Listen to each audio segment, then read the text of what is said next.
ایک ایسی قوت کے بارے میں سوچیں جو نظر تو نہیں آتی لیکن ہمارے ارد گرد ہر وقت موجود ہے اور کبھی کبھی ایک چھوٹے سے حیران کن جھٹکے کے ساتھ اپنی موجودگی کا احساس دلا دیتی ہے۔ آج ہم اسی پراسرار قوت کے راز سے پردہ اٹھانے والے ہیں۔ اچھا، کبھی ایسا ہوا ہے کہ کسی دھاتی دروازے کے ہینڈل کو چھوا اور زپ ایک تیز سا اچانک جھٹکا محسوس ہوا ہو؟ یقیناً ہوا ہوگا۔ تو چلیے آج اسی چھوٹے سے چپتے ہوئے جھٹکے کے پیچھے چھپی سائنس کو سمجھتے ہیں اور یہ بھی دیکھتے ہیں کہ یہ معمولی سا واقعہ ایک بہت بڑی کائناتی قوت سے کیسے جڑا ہوا ہے۔ تو ہماری اس پوری کہانی کی شروعات ایک بہت ہی عام روزمرہ کے واقعے سے ہوتی ہے، یعنی ایسٹیٹک شاک، یا وہ بجلی کا جھٹکا جو اکثر محسوس ہوتا ہے۔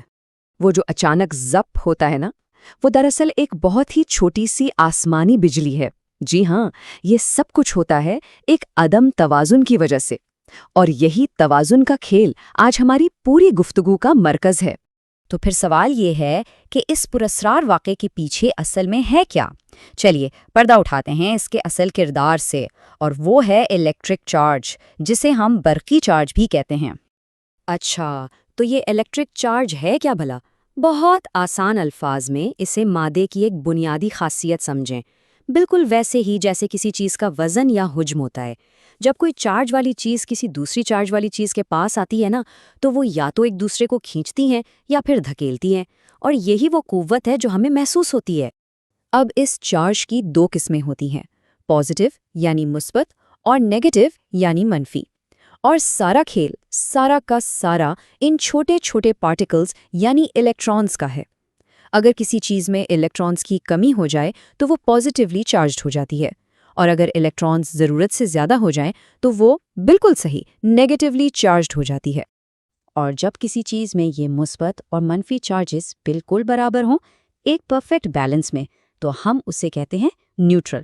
ہمارے ارد گرد زیادہ تر چیزیں عام طور پر اسی حالت میں ہوتی ہیں۔ اچھا، تو اب جب ہم ان کھلاڑیوں یعنی چارجرز سے مل چکے ہیں تو آئیے دیکھتے ہیں کہ یہ ایک دوسرے کے ساتھ پیش کیسے آتے ہیں۔ ان کے اصول بہت سادہ لیکن بہت دلچسپ ہیں۔ پہلا اصول، ایک جیسے چارجز ایک دوسرے کو بالکل پسند نہیں کرتے، وہ ایک دوسرے کو دور دھکیلتے ہیں۔ یعنی دو پازیٹیو چارجز کو اگر پاس لایا جائے تو وہ ایک دوسرے سے پرے بھاگیں گے۔ اور بالکل یہی کہانی نیگیٹو چارجز کی بھی ہے۔ دو نیگیٹو چارجز بھی ایک دوسرے کو پیچھے دھکیلیں گے، سمجھے کہ ان کی آپس میں بالکل نہیں بنتی۔ لیکن دوسرا اور سب سے اہم اصول، مخالف چارجز ایک دوسرے کو اپنی طرف کھینچتے ہیں، یعنی ایک پازیٹیو اور ایک نیگیٹو چارج ہمیشہ ایک دوسرے کی طرف کشش محسوس کریں گے۔ یہ کائنات کا ایک بنیادی قانون ہے۔ اچھا، تو یہ چارج کا عدم توازن کچھ چیزوں میں زیادہ آسانی سے کیوں پیدا ہو جاتا ہے جبکہ کچھ میں نہیں؟ اس کا جواب چھپا ہے مواد کی اقسام میں۔ یہاں ہمارے پاس دو قسم کے مواد ہیں۔ ایک طرف ہیں کنڈکٹرز جیسے دھاتیں یا پانی، یہ الیکٹرونز کو اپنے اندر سے بڑی آسانی سے گزرنے دیتے ہیں، اور دوسری طرف ہیں انسولیٹرز جیسے ربڑ، پلاسٹک یا قالین، یہ الیکٹرونز کو اپنی جگہ پر جکڑ کر رکھتے ہیں، انہیں ہلنے نہیں دیتے۔ اور یہی فرق ہمارے دروازے کے ہینڈل والے معاملے کو حل کرنے کی چابی ہے۔ تو اب ساری کڑیوں کو جوڑتے ہیں۔ فرض کریں کوئی قالین پر پاؤں رگڑتا ہے۔ قالین کیا ہے؟ ایک انسولیٹر۔